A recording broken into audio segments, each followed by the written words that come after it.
Hi guys! So I'm officially 10 days after having a baby. Yes, our little princess has arrived. And yes, she came earlier. So as I said in my last video, if I didn't get any updates or bring any updates by 37 weeks, then it would mean that I'd gone into labor. And I had.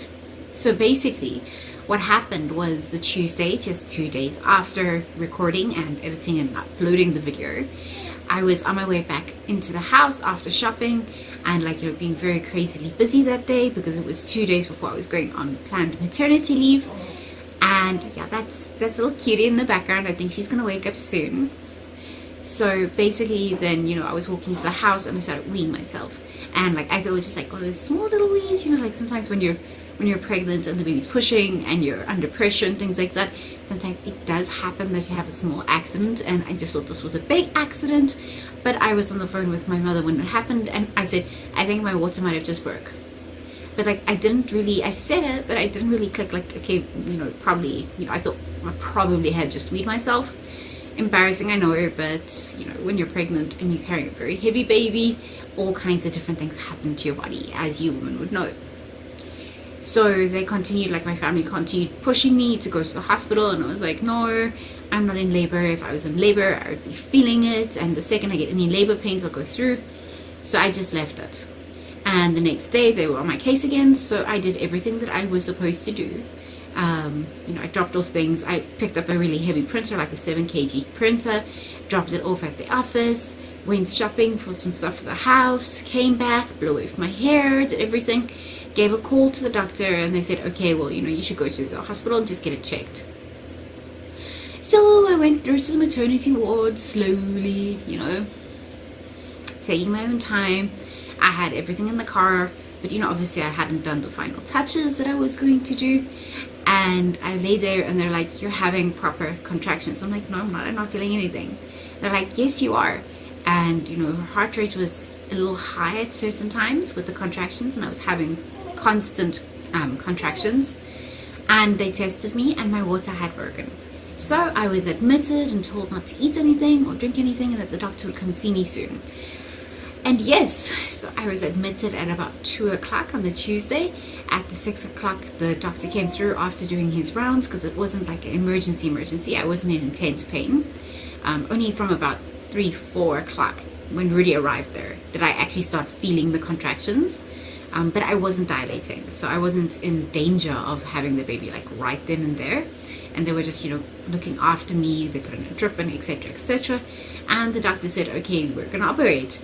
So little cutie pie was born at 7:42, and she was 40 something centimeters long, I think 47 centimeters long, and she weighed 3.199.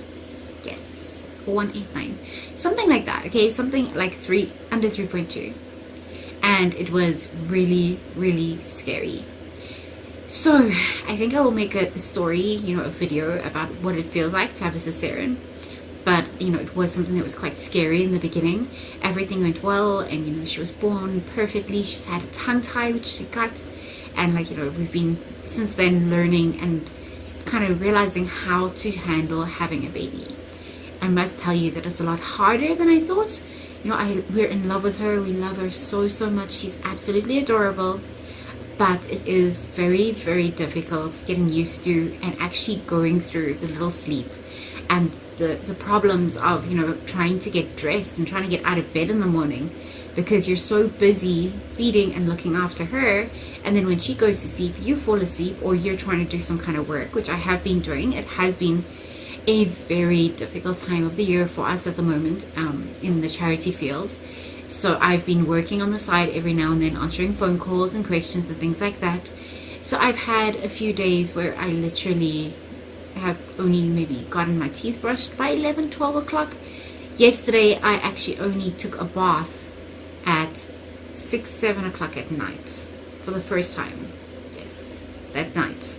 It was pretty bad. On the positive side, she's absolutely adorable, and we're falling more and more in love with her.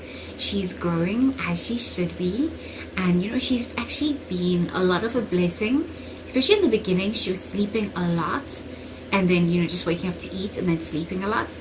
but I'm finding now that like she's kind of changing her pattern a bit, so I'm trying to not wake her up unless like, you know, she wakes up herself. And you know, we're finding that we're battling with her at night, especially like the last 3 days, to just kind of get her to sleep the first time. So in the middle of the night she doesn't stay awake and cry, she just kind of eats and goes straight back to sleep. But like that initial putting her to bed at like 10 o'clock, 11 o'clock, yes, that is pretty difficult. She eats and eats and eats and eats, and I don't know if she gets enough, and then she cries, and then we give her a bottle, and then she needs to be burped, and then she cries, and like she's been super clingy the last few days, like as if she wanted to sleep on top of me. And that's something that we're a bit afraid to do, something we're not really doing, especially in the night, since, you know, Rudy is quite a sleeper, like he's a deep sleeper. It's difficult to wake him up. And we've got the dog on the bed, and obviously Jessica's been great with her, but you know, Jessica's going to have some problems if all of a sudden she can't sleep on the bed because baby's there. And how do you explain to a dog, don't stand on a little baby? So when it comes to eating, I haven't had a lot of an appetite. It's slowly coming back, but I don't eat even a quarter of what I was eating when I was pregnant. And I'm not attracted to chocolate. Yes, I'm back to my old, okay, if I have chocolate, not okay. No, it's not the end of the world. I haven't had any kind of cravings anymore, and I have lost a total of 12 kilograms so far. I've not done anything to do this, but I still have a long ways to go. I'm currently losing somewhere between a half a kilogram and a kilogram a day. So I'm wondering how much longer it's gonna carry on like this. So we did record a birth vlog for you guys, and it really is like, it was so special, and it was so nice, and it's really going to be something very particularly good for us, and to show her one day, and we'd love to share it with you, but we just haven't had the time to edit it. I also don't know if I'm going to get to edit this anytime soon, but I thought I would record it in the moment. Here's to 10 days of being a mommy. Let me show you what my stomach looks like. So this is what my stomach currently looks like.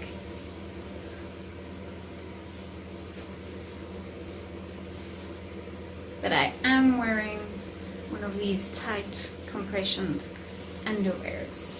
This is the current situation.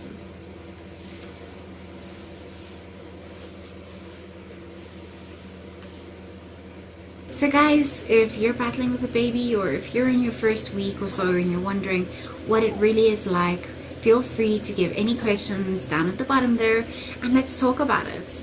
That's what YouTube's all about. It's about being a community. Until next time, bye!